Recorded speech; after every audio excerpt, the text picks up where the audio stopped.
Hello everyone. ഇന്ന് നമ്മൾ സംസാരിക്കാൻ പോകുന്നത് മുട്ടുമാറ്റിവെക്കൽ ശസ്ത്രക്രിയയെ പറ്റിയാണ്. മുട്ടുമാറ്റിവെക്കലിനെ പറ്റി പറയുമ്പോൾ വളരെ വ്യാകുലതകൾ ഉള്ളൊരു സർജറിയാണ്. കാരണം ഇതൊരു എലക്റ്റീവ് സർജറി ആയതുകൊണ്ട് തന്നെ ആളുകൾക്ക് ഇത് വേണോ വേണ്ടയോ എന്നുള്ള പല പല ചിന്തകളും വരാറുണ്ട്. അപ്പോൾ ഇന്ന് ഞാൻ ചെയ്യാൻ ഉദ്ദേശിക്കുന്നത് ഈ മുട്ടുമാറ്റിവെക്കൽ ശസ്ത്രക്രിയയുടെ ഒരു വാക്ക് ത്രൂ, എങ്ങനെയാണ് ഇത് ഒരാൾക്ക് വേദന തുടങ്ങുന്ന സമയം മുതൽ അവരുടെ റീഹാബിലിറ്റേഷൻ വരെയുള്ള ഒരു കാര്യം ഒരു സീരീസ് പോലെ പറയാൻ വേണ്ടിയാണ് ആഗ്രഹിക്കുന്നത്.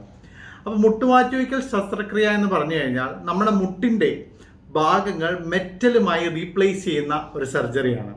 അപ്പോൾ യൂഷ്വലി ഇത് ചെയ്യുന്നത് നമുക്ക് എല്ലാവർക്കും അറിയാവുന്നതുപോലെ തന്നെ പ്രായമായവരിലാണ്.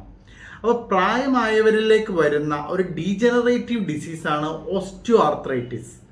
ഏറ്റവും കൂടുതൽ മുട്ടുമാറ്റിവെക്കൽ നടക്കുന്നത് ഓസ്റ്റിയോആർത്രൈറ്റിസിൻ്റെ കാരണമാണ്. അതായത് ഓസ്റ്റിയോആർത്രൈറ്റിസ് വരുന്നു, അതൊരു ഡീജനറേറ്റീവ് അസുഖമാണ്, അത് ഏജിങ്ങിലാണ് വരുന്നത്. അപ്പോൾ ആളുകൾക്ക് വേദന ആരംഭിക്കുകയാണ്, മുട്ടിന് വേദന ആരംഭിക്കുകയാണ്. ആദ്യമൊക്കെ നിരപ്പായ വഴിയിലൂടെ നടക്കുമ്പോൾ വേദന ഉണ്ടാകില്ല, കയറ്റം കയറുമ്പോഴും ഇറങ്ങുമ്പോഴും മാത്രമായിരിക്കും വേദന. പക്ഷെ കുറച്ച് കാലം കൂടി കഴിയുമ്പോൾ ആളുകൾക്ക് നിരപ്പായ വഴിയിലൂടെ നടക്കുമ്പോഴും വെറുതെ ഇരിക്കുമ്പോഴും മുട്ടുവേദന വരും. അപ്പോൾ അതിൻ്റെ ഒരു സൊല്യൂഷൻ ആയിട്ടാണ് യൂഷ്വലി ഡോക്ടർമാരുടെ അടുത്ത് ചെല്ലുന്നത്.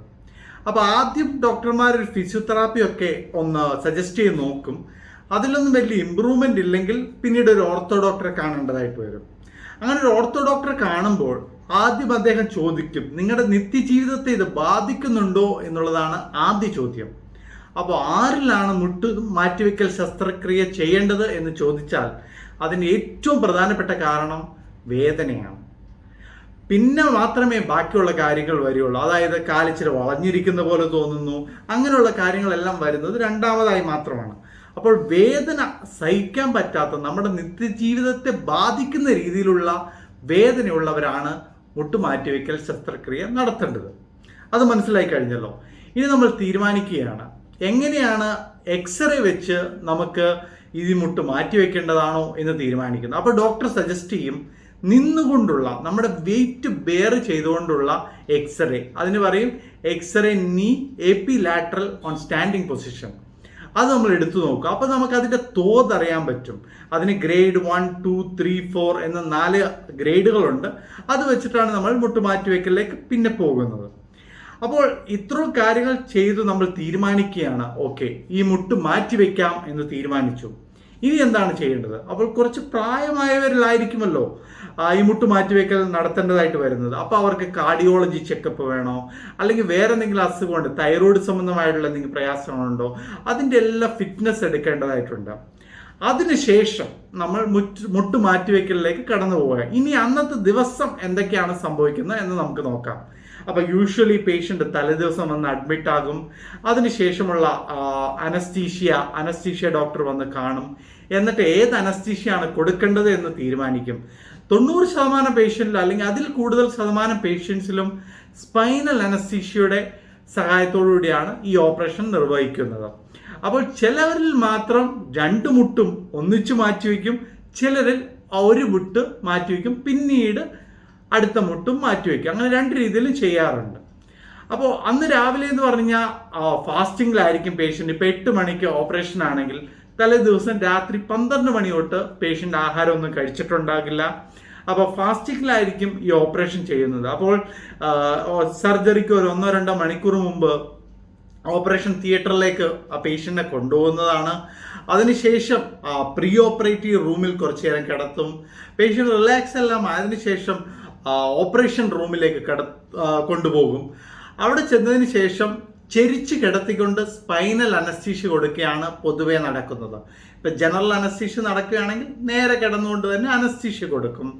അതിനുശേഷം പേഷ്യൻറ്റിനെ പൊസിഷൻ ചെയ്തതിന് ശേഷം സർജറി ആരംഭിക്കുകയാണ്. സർജറി യൂഷ്വലി ചെയ്യുന്നത് നമ്മുടെ മുട്ടിൻ്റെ നടുക്കായിട്ട് ഒരു ഇൻസിഷൻ ഇടുകയും അതിന് മീഡിയൽ പാരാപെറ്റലർ അപ്രോച്ചാണ് യൂഷ്വലി ഉപയോഗിക്കുന്നത്. പല അപ്രോച്ചുകളുണ്ട്, ഏറ്റവും കൂടുതൽ ഉപയോഗിക്കുന്നത് മീഡിയൽ പാരാപെറ്റലർ അപ്രോച്ചാണ്.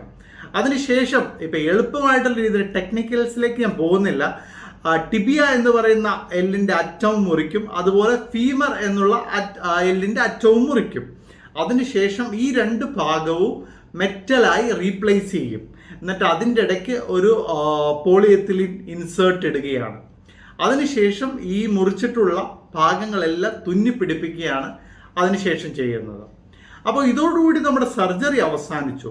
ഇനി എപ്പോഴാണ് എനിക്ക് നടക്കാം എന്നുള്ളത് മിക്കവരും ചോദിക്കുന്ന ഒരു കാര്യമാണ്. യൂഷ്വലി പേഷ്യൻ്റ് ഒന്ന് റിലാക്സായി പോസ്റ്റ് ഓപ്പറേറ്റീവ് വാർഡിൽ ചെന്ന് കഴിഞ്ഞാൽ തന്നെ നമ്മൾ കാൽ അനക്കി തുടങ്ങുകയും പയ്യെ നടക്കുവാൻ ആരംഭിക്കുകയും ചെയ്യും. 1-2 ദിവസം കൊണ്ട് തന്നെ പൂർണ്ണ രീതിയിൽ അവർക്ക് നടക്കുവാൻ സാധിക്കും. അതിനുശേഷം കാല് പൂർണ്ണമായി മടക്കുവാനും നിവർത്തുവാനും സാധിച്ചതിന് ശേഷം നമ്മൾ ഡിസ്ചാർജ് ചെയ്യുകയാണ്. അപ്പോഴത്തേക്ക് ഏകദേശം മുറിവും ഉണങ്ങിയിരിക്കും. അതിനുശേഷം 14ാമത്തെ ദിവസം സ്റ്റിച്ച് വെട്ടുകയും പക്ഷേ ഫിസിയോതെറാപ്പി തുടരുകയും ചെയ്യും. 1-2 മാസം കൊണ്ട് തന്നെ പൂർണ്ണമായ ആരോഗ്യത്തോടു കൂടി നടക്കുവാനും സാധിക്കും. ഇതാണ് മുട്ടുമാറ്റിവെക്കൽ ശസ്ത്രക്രിയയുടെ ഒരു രത്ന ചുരുക്കം. അപ്പോൾ നിങ്ങൾക്ക് മുട്ടുമാറ്റിവെക്കൽ ശസ്ത്രക്രിയയിലേക്ക് നിങ്ങൾ പോവുകയാണെങ്കിൽ ഇതായിരിക്കും ഒരു വാക്ക് ത്രൂ. വേദന ഉണ്ടായതിനു ശേഷം ഡോക്ടറെ കാണുന്നു. ഡോക്ടറെ കാണുമ്പോൾ അപ്പോൾ കാർഡിയോളജി ഒന്ന് കാണിച്ച് ഫിറ്റാണെന്ന് ഉറപ്പുവരുത്തുന്നു. അതിനുശേഷം അഡ്മിറ്റ് ആയതിനു ശേഷം ഓപ്പറേഷൻ നടക്കുന്നു. അതിനുശേഷം ഫിസിയോതെറാപ്പി അല്ലെങ്കിൽ നടക്കുവാനും ബാക്കിയുള്ള ഫിസിയോതെറാപ്പി തുടങ്ങുകയും ചെയ്യും. അപ്പോൾ ഇതാണ് അതിൻ്റെ ഒരു രക്തചുരുക്കം. അപ്പോൾ ഭയപ്പെടേണ്ട, തീർച്ചയായും മുട്ടുമാറ്റിവെക്കൽ വളരെ വിജയം ആയിട്ടുള്ള ഒരു സർജറിയാണ്.